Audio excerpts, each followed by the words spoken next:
5 6 ഫിസിൽ മതി കുക്കറിൽ. 5 എണ്ണമായി. അത് മതി. അത് കൂടിയാൽ ശരിയാവില്ല. അത് വെന്ത് ഉടഞ്ഞു പോയാൽ പിന്നെ അത് മോശമായിരിക്കും. എവിടെയാ എന്തോ ചെറുള്ളി എടുത്താ? ഓ ആവശ്യത്തിന് എടുത്തിട്ടുണ്ട് കേട്ടോ. ആവശ്യത്തിനേ പാടുള്ളൂ. ഒരു ചെറിയ ഉള്ളി കൂടിയാ ടേസ്റ്റ് മാറിപ്പോ. കുത്തല് വരും അല്ലേ? കുത്തല് വരും. Okay okay.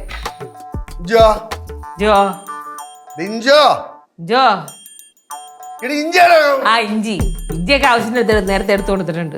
ഇഞ്ചി കൂടാൻ പാടില്ല കവർക്കും. എനിക്കറിയാം. എല്ലാം കൂടെ 10,2,500 രൂപ ബീഫാണ്. വല്ലപ്പോഴും അടുക്കള കയറണം അല്ലെങ്കിൽ ഇങ്ങനെ അല്ലെ ഞാൻ ഒരു കാര്യം പറഞ്ഞപ്പോഴത്തെ ഒരു കൊതി പറഞ്ഞല്ലോ. അല്ലെ ഇങ്ങനെ വാങ്ങിച്ചോണ്ട് തള്ളൂന്ന് ഞാൻ വിചാരിച്ചില്ല. ഇത് എല്ലാം കൂടെ എത്ര രൂപയായി? 10,000 രൂപയാടാ. എത്ര? 4,000 രൂപയായി.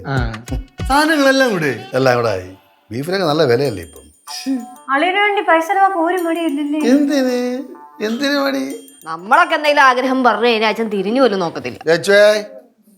സത്യം പറയല്ല, എവന്റെ ആ കുട്ടിത്വവും എവന്റെ ഓമനത്വവും എവന്റെ ആ ചിരിയും ഇതൊക്കെ കണ്ടിട്ടാണ് ഞാൻ അവളെ കെട്ടിയത്.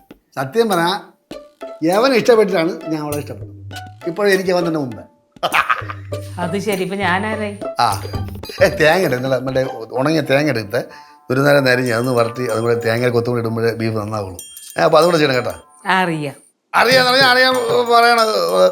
പിന്നെ ഇഞ്ചിയൊക്കെ ഇല്ല മുളകും പൊടിയൊക്കെ പൊടിച്ചു വെച്ചേക്കണേ. ഇതൊക്കെ ഞാൻ എടുത്ത് വെച്ചിട്ടുണ്ടെന്ന്. ഈക്കി മുളകുണ്ട്, ഉണ്ടമുളകുണ്ട്. ഉണ്ടമുളക് കയറി ഇട്ടുകളായി എരിഞ്ഞ് പണ്ടാ മുളന്നു പോകും. കാര്യം ഞാൻ പറയാം. എന്ത് മുളക്? ഈക്ക മുളകാ? ഈക്കി മുളകുണ്ട്, ചെറിയ ഈ മുളകുണ്ട്, ഉണ്ടമുളകുണ്ട്. ഉണ്ടമുളക് എരി കൂടുതലാണെന്ന് അത് കയറി ഇട്ടുകളല്ലേ. ഞാൻ സമയത്ത് ഞാൻ ഇട്ടോളാം. എന്റെ പൊന്നു ബാലു, ഞാൻ ഇതെല്ലാം എടുത്ത് സെറ്റാക്കി വെച്ചേക്കാം. ഒന്നും മിണ്ടാതിരിക്കാൻ. സെറ്റാക്കി വെച്ചാൽ മതി. ചെയ്യേണ്ട അതൊക്കെ ഞാൻ ആയിട്ടില്ല. ഞാനല്ലേ ചെയ്യണേ. മിക്കവാറും കൊളാവുന്ന തോന്നുന്നുണ്ട്. ഇത്രയും സാധനങ്ങൾ വാങ്ങിച്ചിട്ട് കൊളാവെന്നൊക്കെ പറയാം മക്കളെ. വെക്കൂട്ടാ സാധനം ഇരിപ്പുണ്ടോ? കുപ്പി വല്ല ഇരിപ്പുണ്ടോ? സാധനം വല്ല ഇരിപ്പുണ്ടാന്ന് ഞങ്ങള്. അളിയ എന്തോന്നളിയത്? ആവശ്യമില്ലാത്ത പരിപാടിക്കൊന്നും ഞാനില്ല. അമ്മ ഇത് അച്ഛൻ മനഃപൂർവ്വം അലമ്പാക്കുള്ള പരിപാടിയാണ്, എനിക്കറിയാം. ബാലു, നിങ്ങളെ പോക്ക് കണ്ടപ്പോഴേ എനിക്ക് തോന്നിയതാണ് കേട്ടാ. ഇത് കഷ്ടം.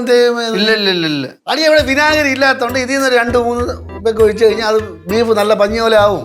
ബാക്കിയുള്ള അടിച്ചങ്ങ് വെച്ചാൽ പോലെ. അവിടെ ആരെടുക്കാൻ പോണത്? അത് കാര്യം എന്തെങ്കിലും അറിയുമ്പോൾ മാല പടക്കം അടിച്ചു കഴിഞ്ഞാൽ ഞാൻ എന്ത് ചെയ്യാൻ പറ്റും? അതെ, ചുമ്മാ കുറെ നേരമായി. ഇത് ശരിയാക്കണ്ടേ? റെഡിയാക്കണ്ടേ? ഇത് പെട്ടെന്ന് റെഡിയാക്കണത്. ഞാൻ എന്താണ് ചെയ്യേണ്ടത് അതും കൂടെ ഞാൻ പറഞ്ഞു തരാം. അതെല്ലാം പറഞ്ഞു തരാം. എനിക്കാണെങ്കിൽ ഒന്നാത്തൊരു കാര്യം അറിയാം. എനിക്ക് ഇട്ടാവട്ടത്ത് കിടന്ന് ഒന്നും ചെയ്യാൻ പറ്റുന്നില്ല. കൈ കാലൊന്നും അനക്കാൻ പറ്റുന്നില്ല. ഒരു സ്ഥലമില്ല ഇവിടെ. ഞാൻ നോക്ക് സാധനം എടുക്ക്. അളിയ ചുമ്മാ